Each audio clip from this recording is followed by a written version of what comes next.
So we'll start by quickly recapping all the basic stuff on how to speed up your Android phone, and if you have any questions about detailed specifics then leave them in the comments below.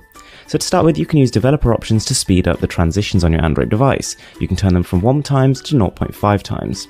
Make sure your phone is fully updated all the time, new updates being not only stability but also performance. Uninstall all the apps you don't use because you'd be surprised how many of them leech CPU in the background. And on top of that, widgets, they basically run all the time, so if you're not using them, just get rid of them. Also, try and grab a third-party launcher like Nova. They tend to be not only more customizable but also faster. Right, so let's get on to the juicy stuff, and the first section is SD cards. So it's kind of a bit of a re-emergence recently. Smartphones are starting to introduce them again, but you've got to make sure that the SD card in your phone, it keeps up with the main storage. Phones have very fast inbuilt storage, but as soon as you put a slower SD card in, you're starting to bottleneck your performance.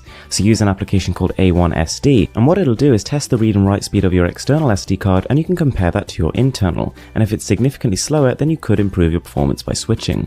Next up is Auto Sync, and you'd be surprised how much difference this makes. A lot of social media apps, they're constantly refreshing in the background, literally every couple of seconds, and each of these processes can take up to 3 to 5% of your CPU power.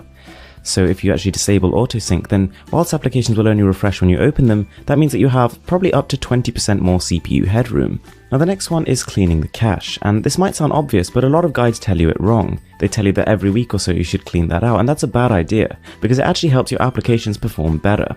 The reason that you should delete it though, even maybe once a year or something, is just that there's a lot of applications which you deleted, but they've actually created storage, created files on your phone, which sometimes are even active when the application is gone.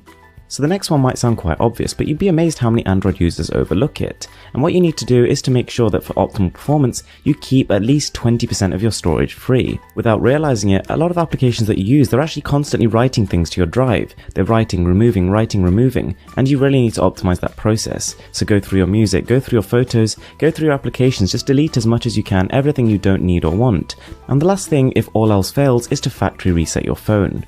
Over time, whilst Android devices aren't as bad as Windows PCs, they do start to fragment. Applications leave a lot of files residue, sometimes files corrupt and that slows down the phone, and the factory reset can literally let you start again from base 0.